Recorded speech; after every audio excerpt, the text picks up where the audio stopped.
Yes, hello students. We have discussed four phenomena of deviations of Mendel's law. In this video, we will talk about fifth phenomena, that is pleiotropic gene. What is the meaning of pleiotropic gene?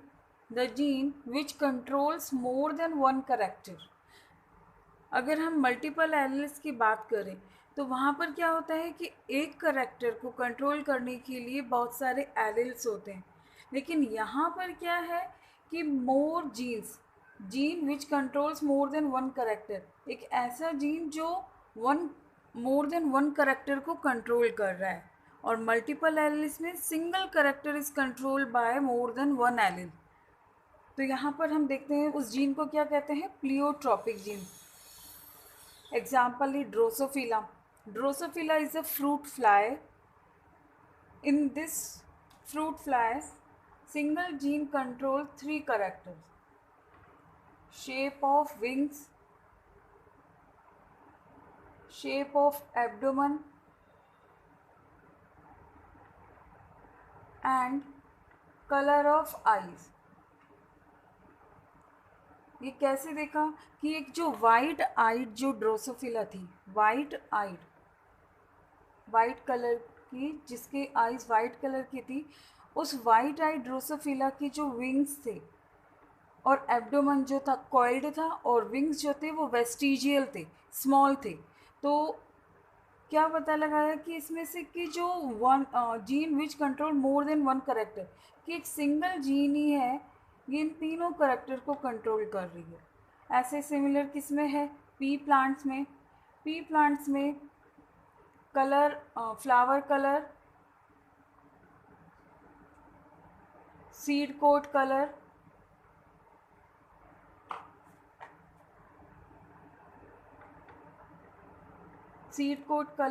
and red spot on leaf. These three characters are controlled by a single gene in pea plant. Means one gene ही है जो ये तीनों character express करता है।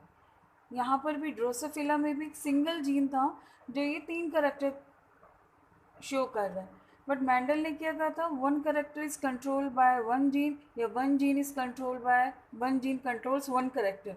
तो यहाँ पर मल्टीपल एलिल्स में भी हमने देखा प्लियोट्रॉपिक, दोनों ही फिनोमिना मैंडल्स लॉ को डेविएट कर रहे हैं। अब मोस्ट इंपॉर्टेंट एग्जाम्पल है प्लियोट्रॉपिक जीन इन ह्यूमन।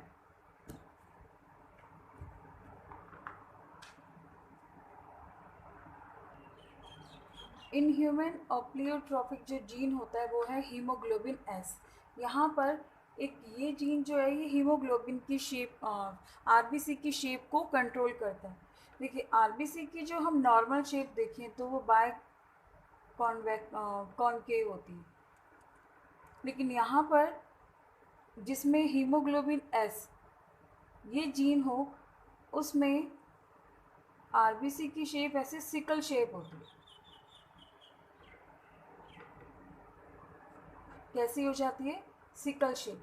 जब आरबीसी की ये शेप हो जाती है तो इसके अंदर जो हीमोग्लोबिन होता है दैट एग्रीगेट हो जाता है, और एग्रीगेट होने से हीमोग्लोबिन का वर्क क्या होता है, ऑक्सीजन को बाइंड करना। जब वो एग्रीगेट हो जाता है तो वो कम ऑक्सीजन बाइंड करता है, यानी haemoglobin can bind only 2 molecules of oxygen. तो 2 मॉलिक्यूल ऑक्सीजन बाइंड करेगा, ऑक्सीजन की डेफिशिएंसी होगी तो आरबीसी क्या हो जाएंगी, रप्चर। आरबीसी रप्चर होने से एक डिजीज़ हो जाएगी sickle cell anaemia. Sickle cell anaemia का क्या मीनिंग है, आरबीसी की शेप सिकल होने की वजह से आरबीसी ब्रेक्स हो रही हैं, आरबीसी ब्रेक होने से ब्लड की डेफिशिएंसी हो रही है, और ब्लड की डेफिशिएंसी होने को क्या कहते हैं, एनीमिया, लैक ऑफ ब्लड। तो यहाँ पर एक एच जो है ये जीन अगर प्रेजेंट है किसी ह्यूमन में तो उसमें आरबीसी जो है उसकी सिकल शेप होगी, लेकिन ये जो एच है इसका एक और करेक्टर है, ये शेप को तो कंट्रोल कर ही रहा है, साथ साथ ये resistant, it provide resistance to malaria. कि जो पर्सन जिसमें ये एच जीन है उस पर्सन को कभी भी मलेरिया नहीं होगा, क्योंकि मलेरिया का कॉजिंग एजेंट क्या है? प्लाज्मोडियम।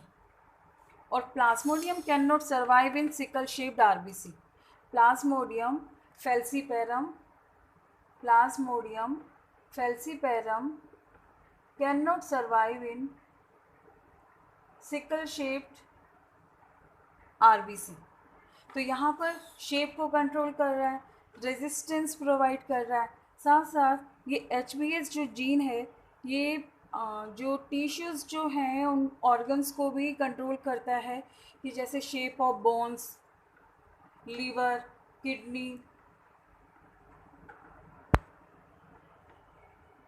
इन ऑर्गन्स की जो मॉर्फोलॉजिकल और हम कहेंगे कि फंक्शनल जो स्ट्रक्चर, फंक्शनल जो पार्ट है उनको भी कंट्रोल कर रहा है। तो यहाँ पे H B is set to be pleiotropic gene because it controls more than one character shape of R B C, it provide resistance to malaria and shape functions of organs, different organ, bones, liver, kidney, heart.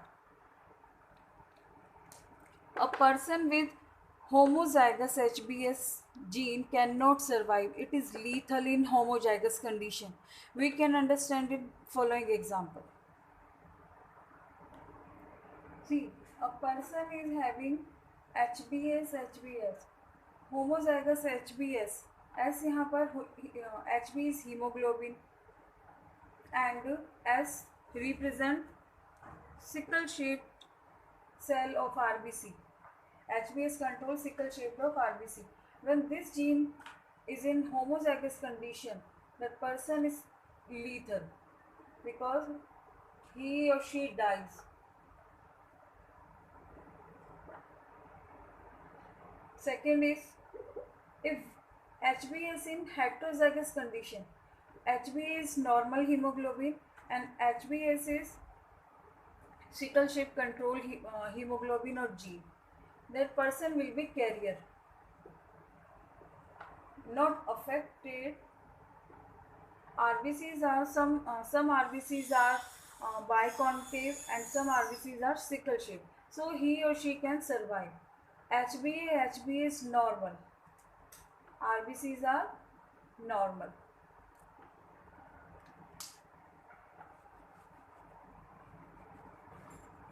When a person heterozygous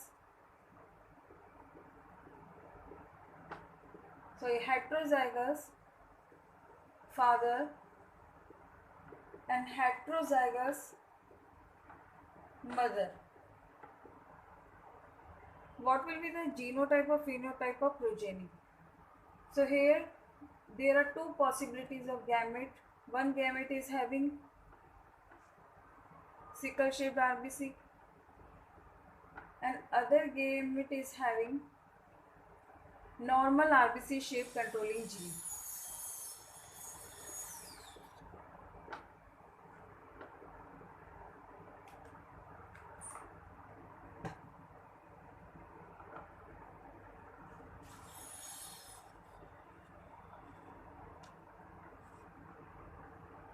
I have written these gametes in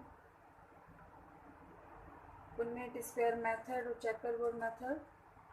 HBS, HBA. HBA represents normal RBC controlling gene and HBS controls sickle shaped RBC gene. When a gamete having HBS gene fuse with this gamete, then form HBS. Here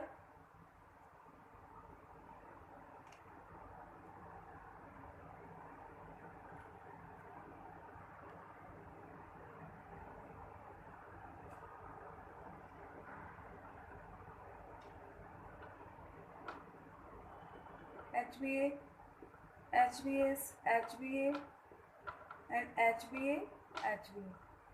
I hope यहाँ तक कोई problem नहीं होगी। अब हम देखते हैं इनका जीनोटाइप। देखिए HBS ये लीथल हो गया तो इस पर्सन की क्या हो जाएगी? एम्ब्रियोनिक स्टेज में नहीं होगी, इसकी डेथ अर्ली, मतलब लाइफ स्टार्ट होते ही इसकी डेथ हो जाएगी। बिकॉज ये एग्रीगेशन होने लगेगा तो आरबीसीज जो हैं पूरी बॉडी में से ब्रेक हो जाएंगी और एनीमिया हो जाएगा. HbA it is carrier. We cannot say it normal. This is also carrier, and HbA is normal. So we can see ratio of offspring is 2:1.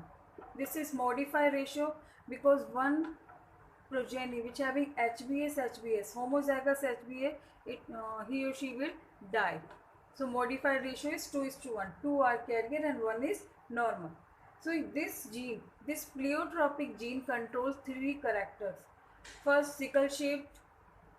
Second is sickle shape of RBC. First is shape of RBC. Second is resistant to malaria. And third is functional हम कहेंगे कि functional जो action है, functional activity of heart, kidney, liver and shape of bones. So this gene is said to be pleiotropic gene. Clear?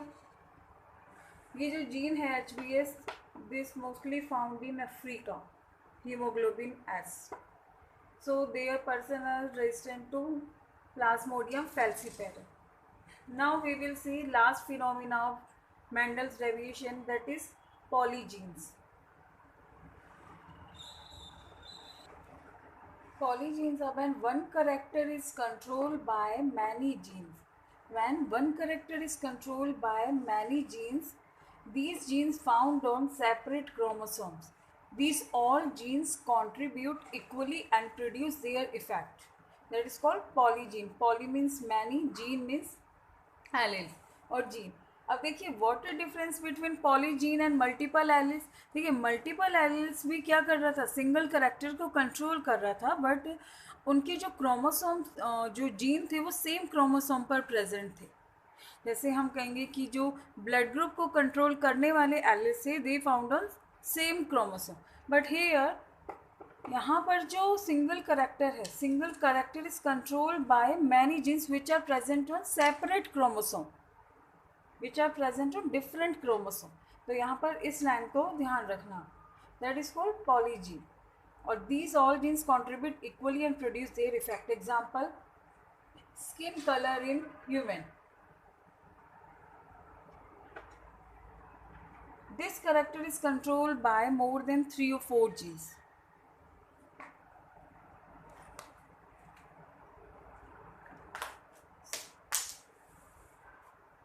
See, R1, R1, R2, R2. ठीक है, यहाँ पर ये एक डोमिनेंट हम कहेंगे कि एलिल्स का ग्रुप है जो स्किन कलर को कंट्रोल कर रहा है. यहाँ पे स्किन कलर क्या होगा, रेड. जब क्रॉस कराएंगे, a person is having R1, R1, R2, R2. This is recessive group of gene which show white colour. अब जब गैमेट फॉर्मेशन होगा तो क्या होगा, इनमें से R1 आएगा और यहाँ से R2 आएगा. ठीक है, ये बन गए गैमेट्स, R1, R2. अब यहाँ पे देखिए गैमेट्स भी क्या है, यहाँ पर भी 2 गैमेट्स आर इन्वॉल्व हैं इसमें. ठीक है, अभी गैमेट फ्यूज हुए इधर. R1, R1, R2, R2. होना तो क्या चाहिए था, रेड कलर एक्सप्रेस होना चाहिए था in this generation in F1 hybrid. But here red and white. यहाँ पर देखिए रेड कलर को कंट्रोल करने वाले जीन्स कौन से हैं, R1, R1, R2, R2, यानी 4 R. अब यहाँ पर 2 कैपिटल R है, 2 स्मॉल R है, यानी हम कहेंगे कि हाफ जो करेक्टर्स जो हैं रेड वेराइटी से आए हैं और हाफ करेक्टर इस वेराइटी से आए हैं. तो यहाँ जो कलर बन रहा है वो है पिंक. जब 2 एलिल्स होंगे कैपिटल R तब होगा पिंक कलर. जब 4 होंगे तब होंगे रेड कलर. जब कोई भी कैपिटल